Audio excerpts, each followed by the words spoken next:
웹 3.0 기술이 지금 등장한 지 사실 그렇게 오래된 개념이 아닙니다. 어떻게 보면 작년부터 좀 저희 한국에서 화두가 된 그런 키워드라고 보시면 될 것 같습니다. 이 웹 3.0이 과연 앞으로 이 컨텐츠 생태계를 어떻게 바꿀지에 대해서 오늘 한번 말씀을 드리겠습니다. 이 웹 3.0과 컨텐츠에 대한 이야기를 하기에 앞서서 먼저 이 웹 3.0이 무엇인가에 대한 이야기를 먼저 한번 해보도록 하겠습니다. 당시에 이 웹 1.0 시대에는 오로지 읽기만 가능한 그런 웹이었다고 보시면 됩니다. 단순히 이제 글을 읽거나 그냥 사진을 보는, 정보를 접하는, 읽는 것만 가능한 그런 시대였다고 보시면 될 것 같습니다. 가장 큰 차이점은, 웹 1.0 가장 큰 차이점은 읽기에서 이제 쓰기가 가능한 웹으로 발전했습니다. 저희가 이제 플랫폼 서비스 사업자에 대한 얘기를 뒤에서 조금 더 많이 하게 될 텐데, 이 웹 2.0은 사실 플랫폼이 없으면 뭐 성립이 되지 않을 정도로 지금 사실은 플랫폼의 시대라고 볼 수가 있습니다. 자, 이제 웹 3.0 시대에 대한 이야기를 해보려고 합니다. 어떻게 보면 지금은 웹 2.0과 웹 3.0의 그런 중간 교차 지점에 있다고 보시면 될 것 같습니다. 그래서 웹 3.0이 시작되는 그런 시기고, 어떻게 보면 웹 2.0에서 3.0으로 넘어가는 그런 전환기라고 보시면 될 것 같습니다. 좀 가장 큰 차이점은 앞에서 웹 2.0은 읽기와 쓰기가 가능했는데, 여기에 이제 소유라는 개념이 추가가 됩니다. 실제로 저희가 웹 2.0에서 만들어내는 다양한 콘텐츠들, 데이터들, 이런 것들을 실제로 우리가 소유하고 있느냐라는 질문을 했을 때 저희가 소유하고 있는 것은 사실은 크게 없습니다. 이러한 데이터와 콘텐츠를 직접 소유하고 관리할 수 있는, 그리고 그 가치를 인정받을 수 있는 그런 인터넷이 가능한 시대가 웹 3.0이라고 말씀드릴 수가 있습니다. 이 프로토콜을 가지고 이제 경제 이야기를 할 수밖에 없습니다. 프로토콜 경제는 그림에 보시는 것처럼 기업이 또 개인과 연결되어 있고, 개인이 또 다른 기업과 연결되어 있고, 이런 서로 연결되어 있는 하나의 구조로 되어 있습니다. 어떻게 보면 지금까지는 이 플랫폼 시대에 가운데 있던 기업이 중요한 역할을 했다고 하면, 이제부터는 개인도 역시 기업과 마찬가지로 프로토콜에서 굉장히 중요한 역할을 할 수 있다고 볼 수 있습니다. 지금 이 시대별 웹 구분과 특징, 앞에서 이제 웹 1.0, 2.0, 3.0을 말씀을 드렸는데, 하나의 표로 정리를 해봤습니다. 이 표를 보시면 어떻게 조금 변해가고 있는지 내용을 아실 수가 있을 것 같습니다. 웹 3.0이 그러면 과연 언제 시작하냐, 이미 시작됐냐, 이런 질문들을 사실 많이 하시는데, 이미 시작은 됐습니다. 앞서 말씀드린 것처럼 웹 2.0과 3.0이 지금 만나는 그런 전환되는 그런 교차되는 그런 시기라고 보고 있고요. 실제로 이 블록체인과 암호화폐의 규모 수준이 아직은 이제 1990년대 후반에 인터넷을 사용하던 그런 시대의 규모라고 생각하시면 될 것 같습니다.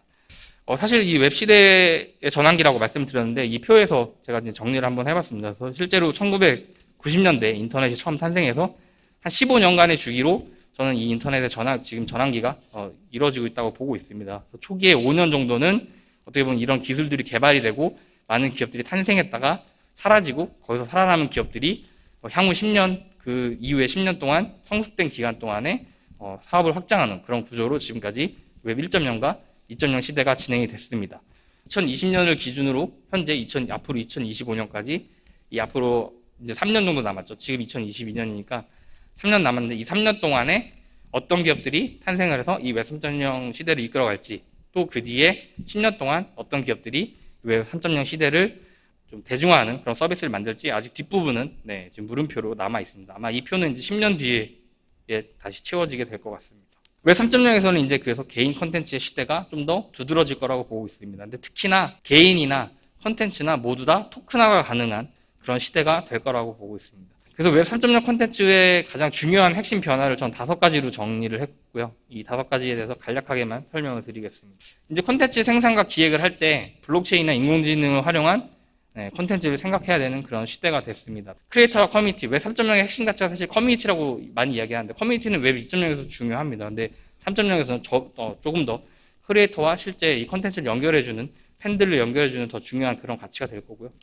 플랫폼과 유통 채널 역시 이제 앞으로 변화를 맞게 될 겁니다. 실제로 콘텐츠가 소비되는 방식이 지금까지는 플랫폼에 의존했다고 하면, 이제 개인 대 개인으로 실제로 프로토콜을 통해서 콘텐츠가 소비될 수 있는 그런 변화가 오게 되고요. IP는 당연히 원래도 중요하지만 점점 더 중요해지고 있습니다. 수익 구조 역시 컨텐츠를 만들었을 때 판매하는 거에 대한 그런 구조적인 정산 방식이나 실제로 내가 받는 금액이 달라진다고 보실 수가 있습니다. 웹 3.0 컨텐츠는 크게 3가지의 특징을 갖고 있습니다. 처음엔 이제 소유와 보상이고요. 2차 창작은 웹 3.0 컨텐츠에서 조금 더 활성화될 수 있는 그런 기술적인 구조를 갖고 있습니다.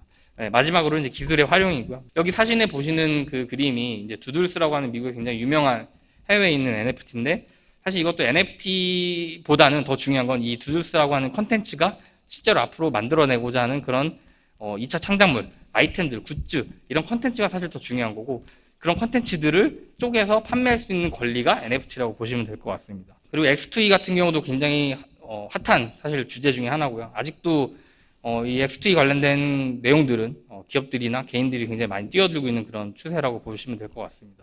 게임과 음악 쪽이 이제 아마 이 부분들이 가장 많이 적용이 될 거고요. 실제로 이제 P2E라고 하는 게 굉장히 뭐 작년, 올해 초까지도 핫했지만 계속 실패를 사실 하고 있습니다. 근데 실제로 이런 밸런스를 맞추는 게 굉장히 어려운 그런 구조고요. 실제로 뭐 폰지 사기라고 해서 사라지는 그런 게임들도 이 P2E 게임도 굉장히 많이 있었습니다. 실제로 그래서 국내 게임사들은 어떻게 보면 그냥 P2E에서 그치지 않고 크리에이트 투 언을 하거나 플레이하고 오운, 소유하거나 이런 형식으로 조금 방향을 바꿔서 가고 있습니다.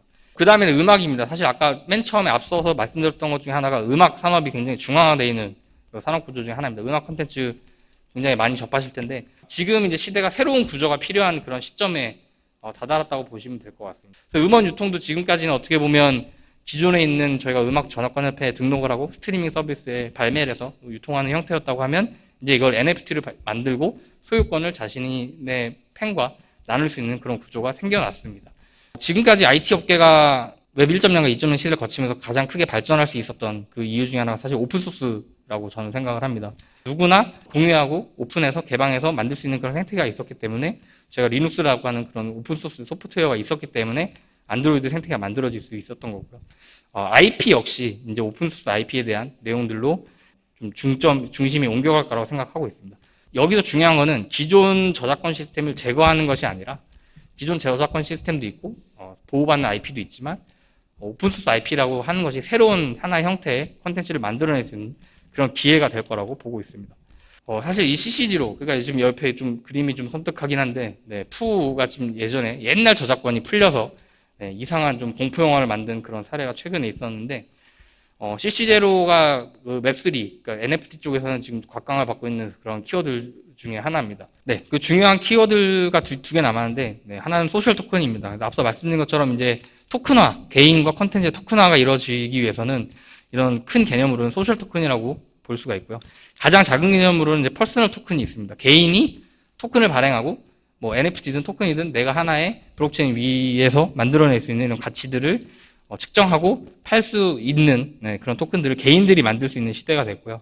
이제 커뮤니티로 넘어가게 되면 좀 더 큰 집단들, 뭐 축구단이나 야구단 이런 그 하나의 집단들도 커뮤니티 토큰을 이미 만들어서 활용을 하고 있습니다. 그래서 가장 큰 개념이 이제 소셜 토큰이고요. 중요한 것은 여기서 이제 플랫폼이 뭔가 역할을 하는 것이 아니라 컨텐츠 그 크리에이터가 주도적으로 만들 수 있고 다양하게 수익 구조를 자신이 원하는 대로 설정을 할 수 있다는 그런 장점이 있습니다. 이렇게 컨텐츠들이 움직이고 크리에이터들이 움직이니까 기업도 그에 대해서 대응해야 되는 그런 시대가 됐습니다. 앞서 말씀드린 것처럼 이제 인스타그램 CEO도 이야기를 했고, 지금 그 인스타그램이나 페이스북에 NFT를 도입을 하거나 이런 사례들이 계속 늘어나고 있는데, 기존에 있던 웹 2.0 기업이 일부 웹 3.0 요소를 받아들여서 결합하는 그런 형태가 하나의 형태라고 볼 수 있을 것 같습니다. 마지막으로 웹 3.0 네이티브 기업이고요. 이 기업들은 애초에 서비스 자체를 블록체인 인프라로 만드는 그런 서비스들입니다. 그래서 암호화폐로만 결제를 한다거나 구독할 수 있는 그런 형태가 될 거고요. 그래서 마케팅 관련한 얘기를 한 꼭지만 말씀을 드리려고 하는데, 개인과 커뮤니티에 대한 마케팅, 뭐 개인화 마케팅에 대한 이야기는 원래도 굉장히 중요했기 때문에 있었지만, 앞으로는 사실 이 웹 3.0에서는 더 중요할 거라고 보고 있습니다. 저는 개인적으로 이제 웹 1.0 시대 때 인터넷이라고 하는 언어 하나의 매개체가 있었고, 2.0에서는 모바일이라고 하는 그 매개체가 있습니다. 3.0에서는 과연 무엇이 될까? 아직까지는 사실 나왔다고 보기는 좀 어려울 것 같습니다. 굉장히 모바일처럼 이런 폭발적인 어떤 매개체가 분명히 등장하게 될 건데요. 그래서 이 웹 3.0은 사실은 가장 중요한 게 앞서 말씀드린 것처럼 개인이 중심인 오너십 이코노미라고 생각하시면 될 것 같습니다. 그래서 토큰이나 NFT로 이런 콘텐츠 소유권을 보유하게 될 거고요.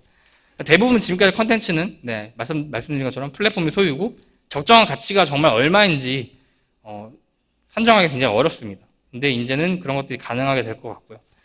크리에이터의 소유권 역시 이제 프로젝트 및 기여자와 함께 이제 생태계를 만들 수 있는 그런 시대가 될 거라고 보고 있습니다. 이상으로 강의를 마치겠습니다.